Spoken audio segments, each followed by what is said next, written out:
Oh, there they are. Perfect. It's a whole vortex.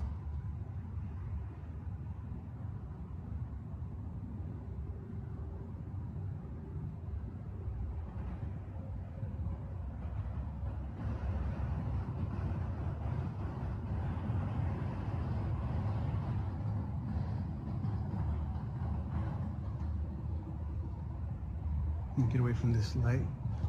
Whoa.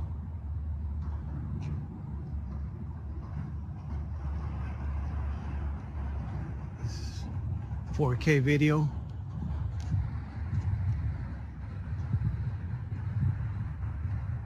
Shit's insane. Las Vegas Strip.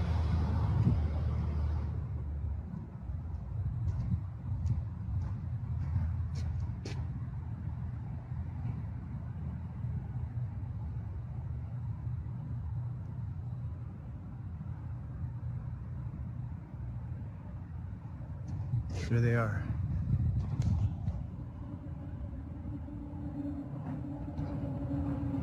There has to be about 20 swarming around in circle.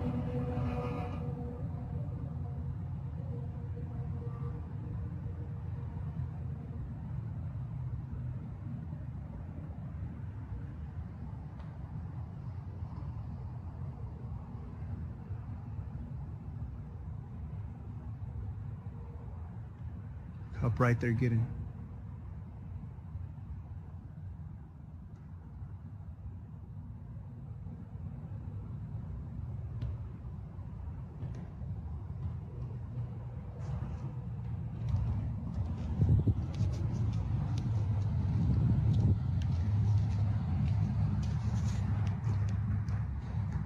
UFOs. Seen it here first.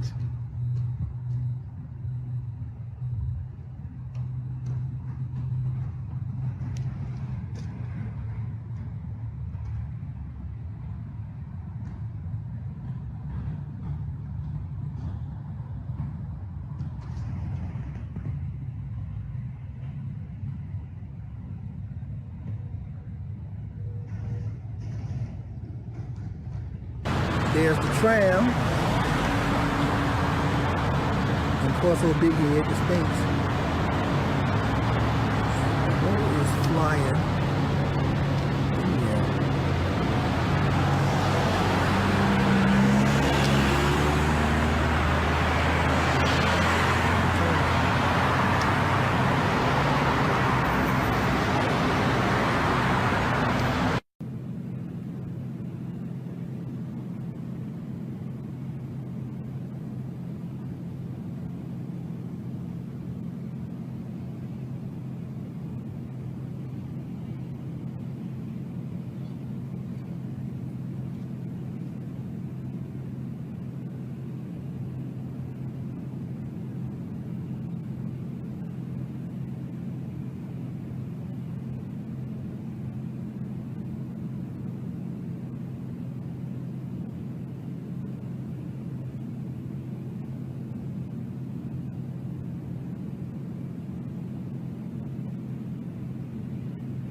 Probably hear it too. There's thousands and thousands of seagulls in the light of the Luxor.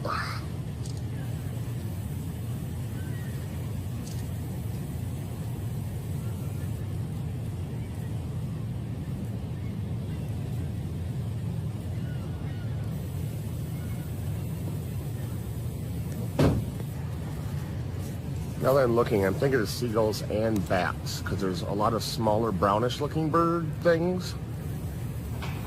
Especially down closer to the light. Those are brown. And they're like going around, I'm sure they're catching bugs. But I'm not sure why the seagulls would be there. Last time I knew the seagulls don't eat bugs, but I don't know much about seagulls. I'll just be honest with you. They're just having fun in the light. Maybe they're eating the bats. I don't know. But it's cool looking.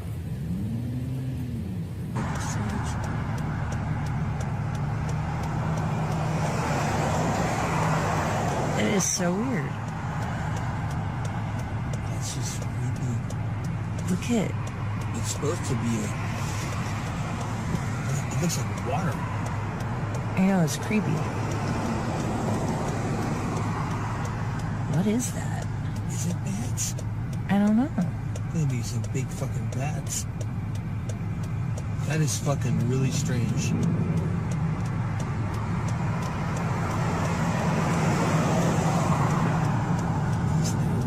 I don't know, I'm videotaping. It's creepy. Weird.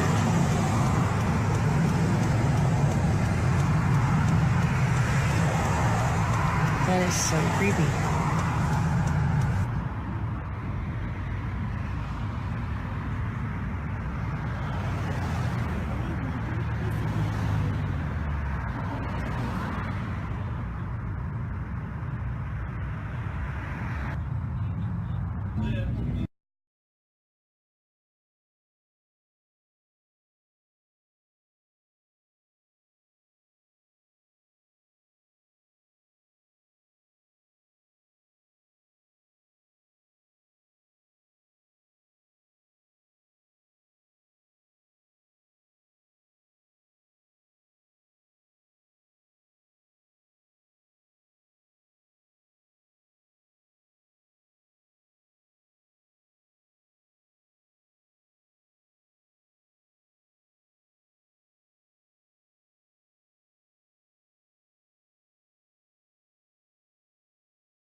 ¿Ves?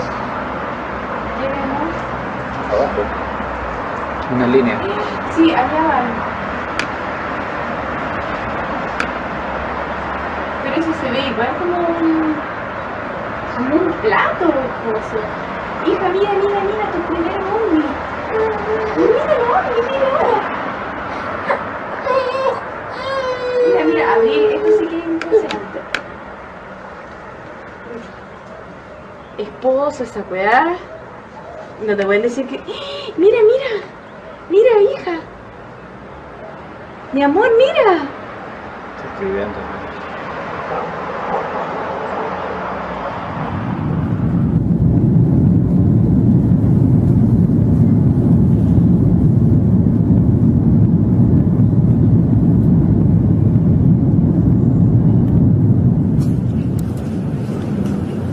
Aquí está.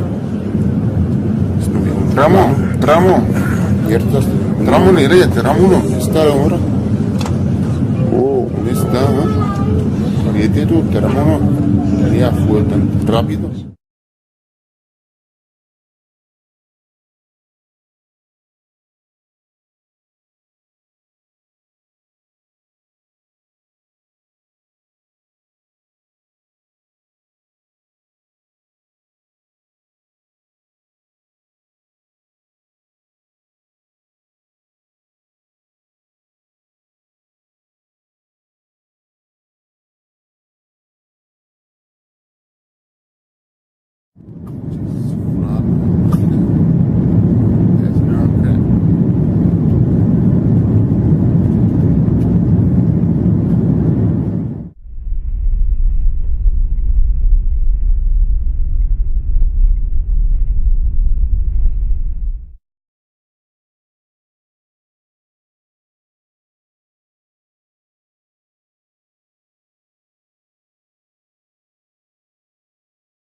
Romulans.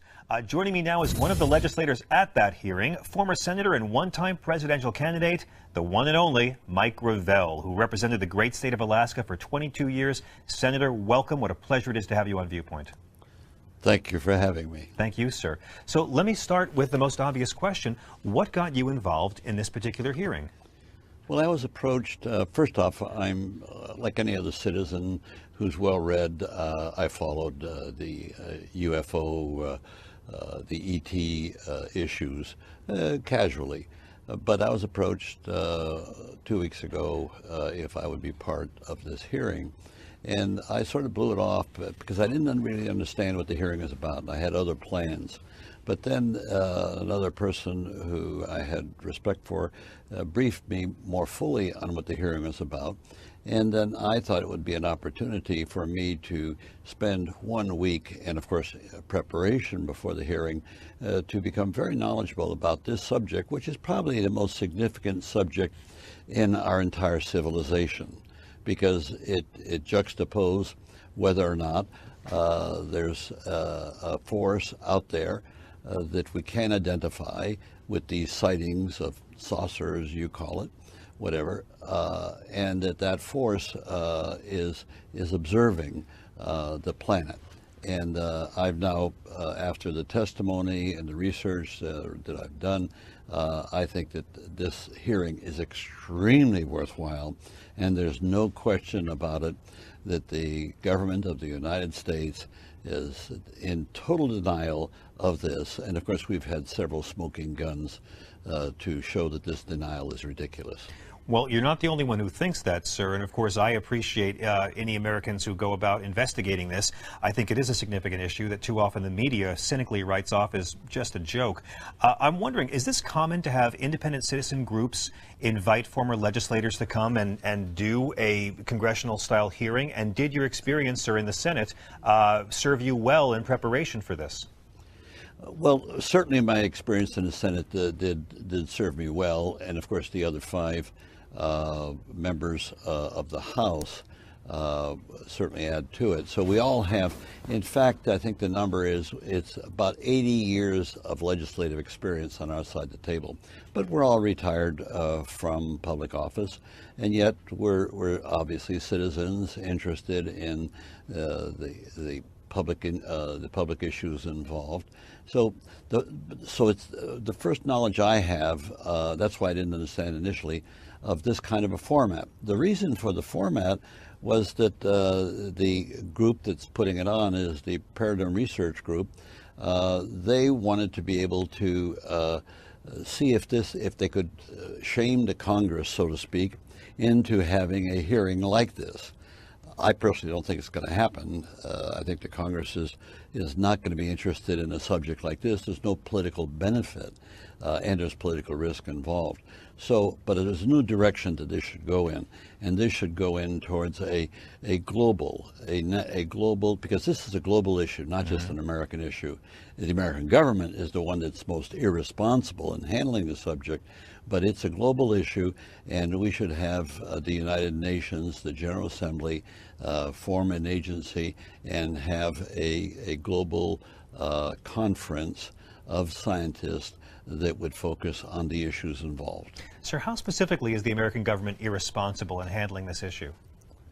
Well, first off, you get the White House. Well, they don't know anything about it. There's nothing, and they don't have any files. Well, that's an outright lie. Whether it comes from who in the White House or the president, and of course what happens is all the way down the chain of command, they keep the cover-up. Now the cover-up started with what happened in Roswell, where a spacecraft, flying saucer, what have you, crashed, and apparently there were 4 humanoids or whatever that died or perished in that event.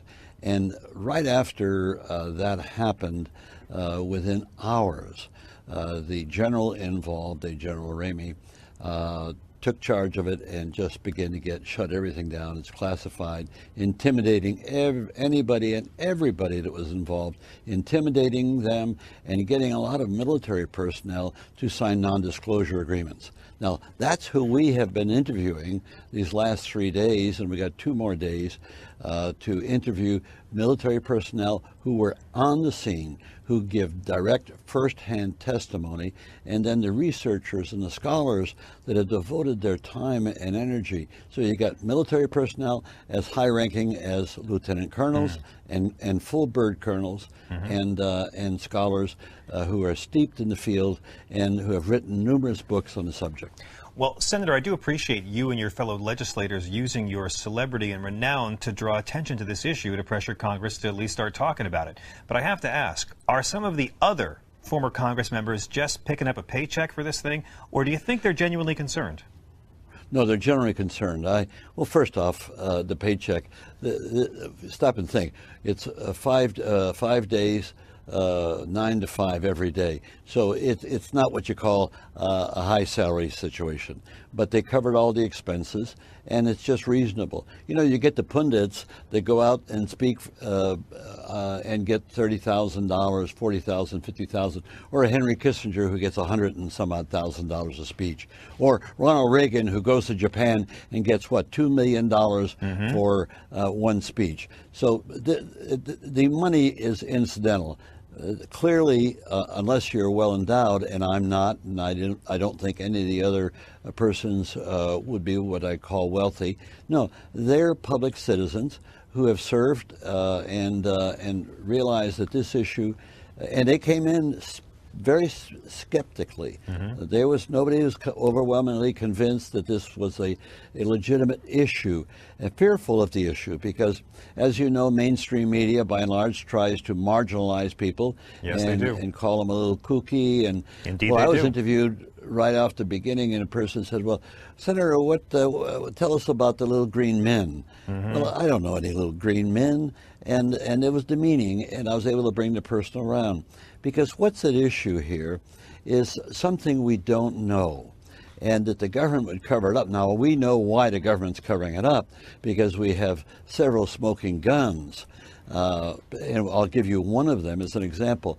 With the missile silos in Montana, the Dakotas, and one other state, Wyoming, whenever there was one of these call them flying saucers, for lack of a better word, hovering above the silo, the missiles were unlaunchable. Yes, we mentioned that in our introduction to the segment. And well, I'll tell you right off the bat, the military would go bonkers over that, because what it shows is that after spending $1 trillion on this unbelievable defense system, when push comes to shove, it doesn't work. So obviously, they want to keep that secret. But the nature of the military in this country and the nature of those in power, the leaders, is that they have a perception totally towards secrecy and to keep things covered up. And that's very sad, because if we're to be an operating democracy, the people have to know what's going on. And since this thing is of civilized, planetary import, the people of the world should know what's going on.